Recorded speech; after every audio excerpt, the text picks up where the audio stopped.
Ermənistanın Birləşmiş Ştatların yeni administrasiyası ilə əlaqələri var. Belə bir açıqlama ilə ölkənin Xarici İşlər Naziri Ararat Mirzoyan çıxış edib. Onun sözlərinə görə Trumpın komandası sülh müqaviləsinin mətni ilə bağlı bəyanatları alqışlayır. Üstəlik, Ağ Evin Azərbaycan-Ermənistan münasibətlərinin normallaşmasında maraqlı olduğunu deyir. Bu açıqlamanın Bakının Trump administrasiyası ilə bağlı müsbət mesajlar ötürməsinin ardınca səsləndirilməsi təsadüfi hesab edilmir. Belə ki, məsələni analiz edən şərhçilərin fikrincə, Mirzoyan bununla sülh müqaviləsinin qısa zamanda imzalanması üçün zəmin hazırlayır. Yəni, bu xüsusda Ağ Evin mövqeyini ortaya atmaqla sülh müqaviləsinin şərtləri ətrafında öhdəliklərindən yayınmağa cəhd edir. Trump administrasiyasının siyasəti Biden administrasiyasından ciddi şəkildə fərqlənir və Güney Qafqaz məsələləri hal-hazırda Trumpın əsas prioritet məsələlərindən deyil. Amma nəzərə alsaq ki, Trumpın özünün birinci prezidentlik dönəmində onun milli təhlükəsizlik üzrə müşaviri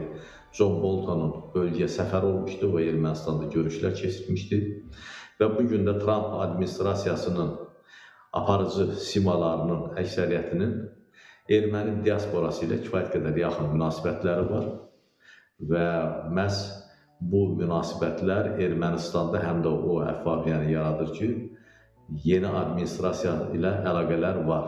Ekspertlərin bir qrupu isə Mirzoyanın sözügedən açıqlamasını İrəvanın yeni administrasiya ilə əlaqələrini Biden hakimiyyəti dövrü səviyyəsinə qaldırmaq cəhdi kimi də dəyərləndirirlər.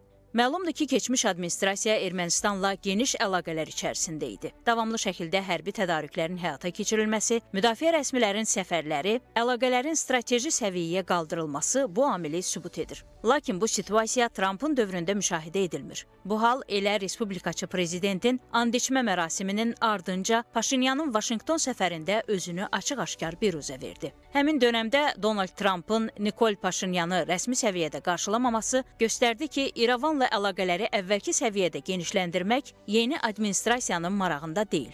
Üstəlik, Biden administrasiyası dövründə tərəflər arasında imzalanmış strateji tərəfdaşlıq müqaviləsinə də Trump ciddi yanaşma təqdim etməyib. Əvvəlki dövrdə Blinken-Biden cütlüyü Ermənistana tam dəstəyini ifadə edirdi. Silah yardımı, siyasi dəstək.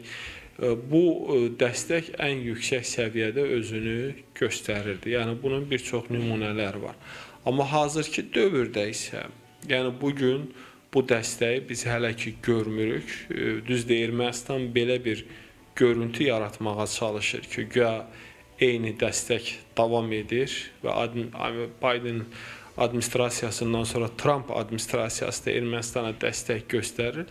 Əslində bu reallıq deyil, yəni bu daha çox manipulyasiya cəhdidir. Digər tərəfdən Birləşmiş Ştatlarda fəaliyyət göstərən erməni diaspora da Trump administrasiyası ilə yaxınlaşmağa cəhd edir. Bu sahədə müəyyən təbliğat aparır. Eyni zamanda Ağ Evdə və Senatda fəaliyyət göstərən erməni əsilli nümayəndələrlə gizli əlaqəyə girməyə cəhd edirlər.